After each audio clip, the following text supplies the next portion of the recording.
What would happen if the Amazing Digital Circus was infiltrated or infected with a horror creature that exists in the digital space? Well, in this video, I'll examine the Digital Circus and its cast of characters, and then examine some horror characters that exist in the digital realm to see what would happen if they were to confront each other.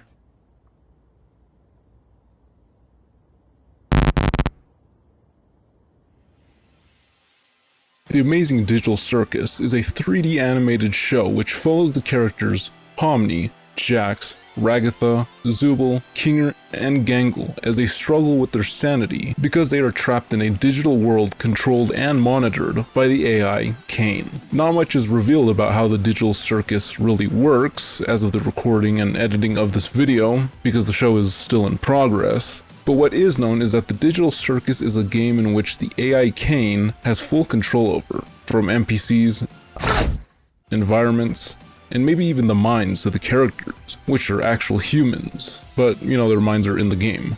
Because of the complete control that Kane has on the circus, its viability and stability as a game rely on him. This is seen when he starts to glitch out, the world also starts to glitch out and become unstable. And Kane is also able to fix glitches and all that happen. Now, even with the control Kane has, the characters also have some degree of control over this digital world. They have been able to manipulate certain aspects of the world or spawn some objects as long as they believe and concentrate enough. So with this quick summary of how the Amazing Digital Circus works and what its cast is capable of out of the way, let's now see what would happen if digital horror creatures like the Locust and the Fetid King were to infiltrate or infect the Digital Circus.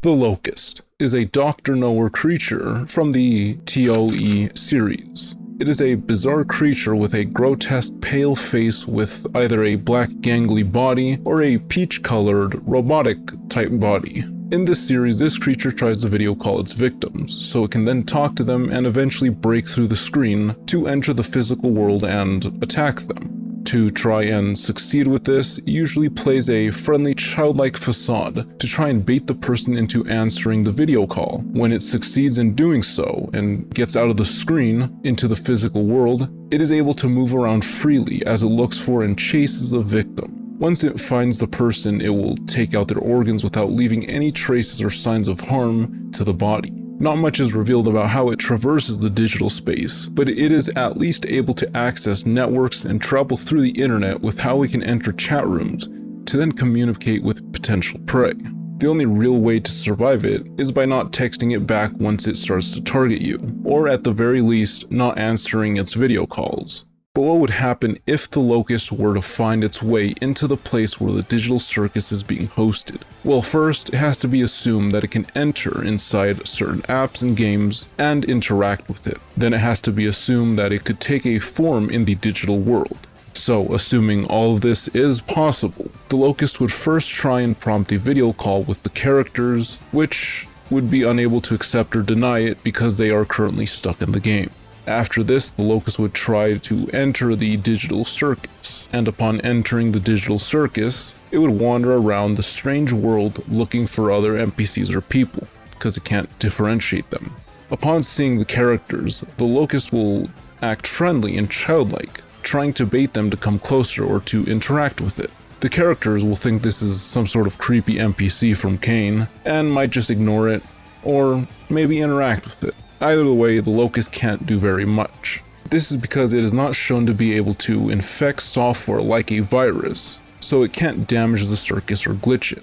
And if it were to attack the characters, they would just respawn if it could kill them, and they would probably run away, or they may even try to bully it, or befriend it, or if you're Jax, coerce the Locust to do your bidding. But eventually Kane will find the Locust and try to either transport the Locust to a dark corner of the Digital Circus, thinking it's an NPC that got out of hand and escaped its environment, or straight up delete it, which may or may not be possible since, we don't know if Kane has the privileges on the device to actually delete files. And since the Locust is not really from the game and is its own supernatural entity, it may be able to escape that if Kane is able to do so. But either way, the Locust may just be sent with the abstracted characters to then just leave because it can't really do any harm or harvest organs here.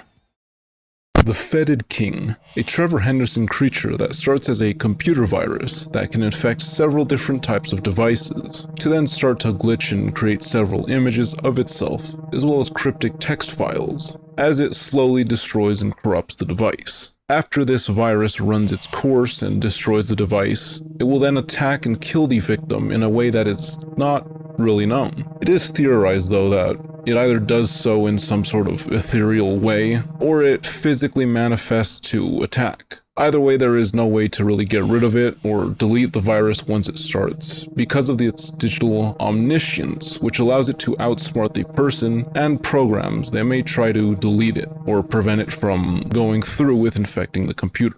The only real way to try and save yourself if the Fetid King has infected your device is to destroy said device as soon as possible once it gets infected. But what would happen if the Fetid King virus infects the device that the Digital Circus is being hosted on? Well, at first, not many things that are out of the ordinary would happen. Some different glitches might happen as the corruption of saved data starts, but Kane will patch it up as the glitches appear. Then after a little while, several images of the Fetid King will start to show up, along with cryptic text stating the imminent arrival of the Fetid King. The characters will at first believe this to be a surprise Kane horror adventure, but as Kane becomes annoyed and frustrated with the large influx of these strange outside files, the characters will then start to know something is up as the files and glitches start to get out of control.